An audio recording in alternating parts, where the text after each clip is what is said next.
been pretty good and following the hourly trend, following the market here these last week as the market has really gotten sold here. So let's go ahead and get into it. We'll talk about what to expect tomorrow and review today's trades. Okay, let's get started.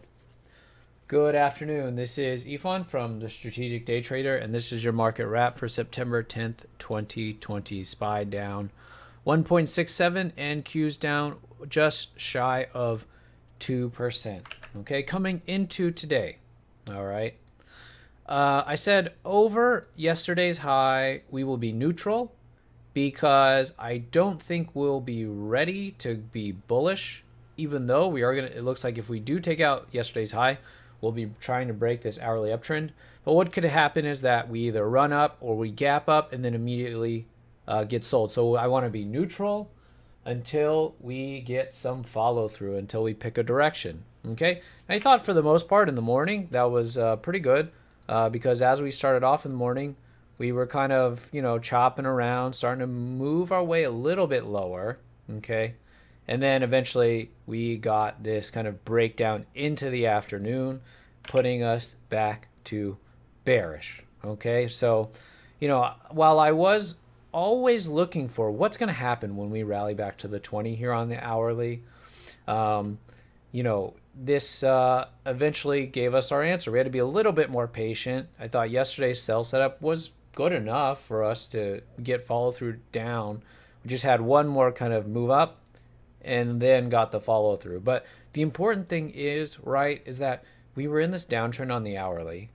So when that's the case, right, really the proof or the kind of responsibility is on the bulls to prove that we're going to transition higher. And there were a couple of ways that we could have done it that I outlined, right? We could have based for a bit and then broke out, right? Once we got above this pivot, we could have rallied a good amount, and then on the pullback, that would be a good kind of time to initiate the bullish bias because it's proven that by failing that we were getting follow through. So neither of those things happened. All we did was we poked above and then we came right back down, right? And that's why I didn't want to turn bullish. While it's not bearish for us to kind of fail on a sell setup like that, it was really just kind of a false attempt or a false breakout. Just broke above and then came right back down. Okay, so going into tomorrow, still gonna be bearish, expecting that rallies will get sold. Okay, so we are still in this hourly downtrend. All right, and market still looks lower. Take a look at the market here on the daily here. Okay, we did try to put in a little bit of a bounce here, Qs and SPY, but we are down quite a bit just in the last week.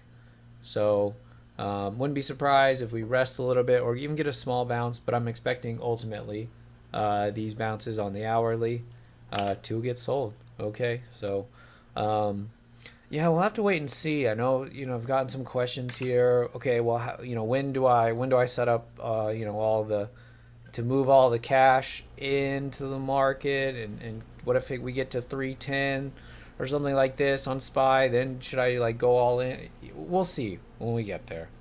Okay, it's going to depend on what it looks like. Okay, if we get something like that resembles this slow grind here, and we're just doing that here, and we've been doing it for weeks and weeks, and we're just grinding our way lower, I wouldn't, because that's the kind of thing that's pretty sustainable. Now, if for some reason in a couple days or really quickly we get big red bars down, and you got big volume and everyone's just piling out, and then we get something like an inside bar, and then maybe from there you can take a shot at it. It's probably going to be low risk. If he takes out the bottom, then you're just out and it didn't work. But there's a lot of scenarios that this could set up to look good, and also ways that would suggest that when we get there, we still have more to go lower. So we'll just have to wait and see.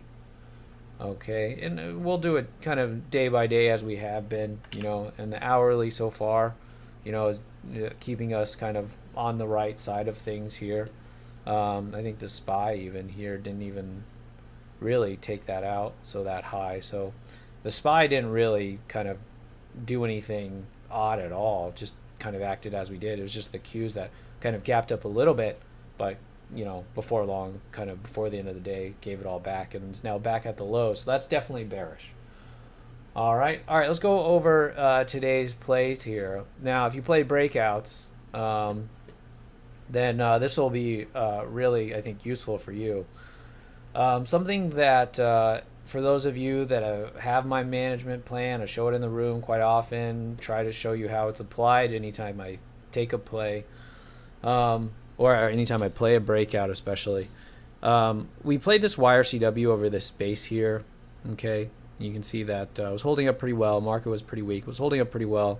The initially had gap down and then bullied the gap, so it had broke through resistance there.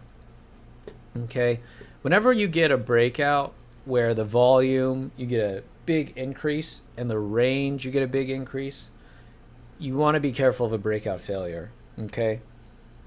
Now, I was considering whether or not to go underneath this 5-minute bar, but it wasn't quite an inside bar, and I was kind of waiting to see if we would get one on the 15. So usually when you get a breakout like that and it doesn't immediately go, meaning it kind of pauses and then actually starts to come in a little bit, this is probably where you want to kill it, right? Underneath these bars, you probably want to kill it because it's probably a breakout failure. Now, what I was waiting for is this is what the 15 looked like. I wanted to see if the 15 would give us an inside bar. It didn't end up giving us one, so this one ended up failing. Okay, so we were out of it.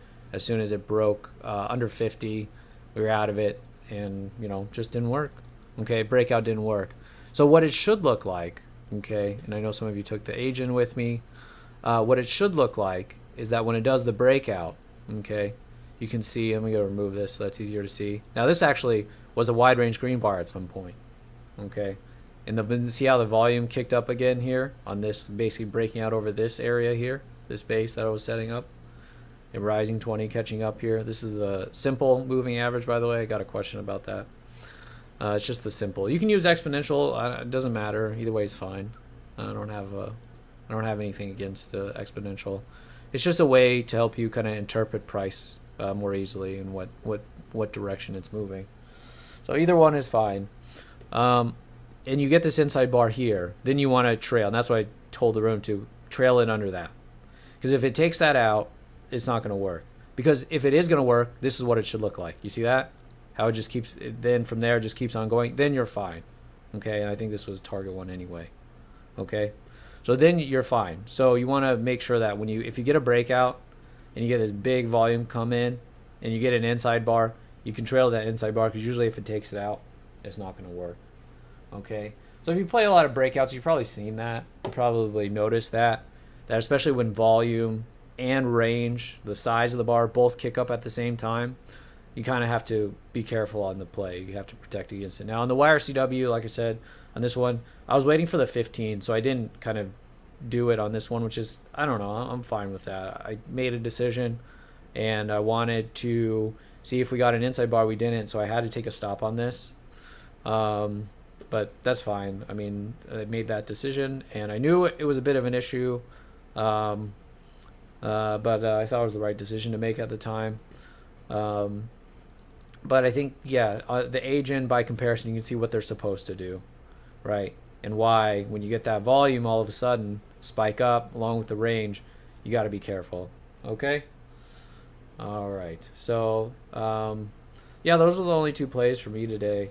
I thought there were a lot of opportunities to the downside that I missed, but some people played like the YUMC in the morning, and that was nice. So there are definitely some things to do.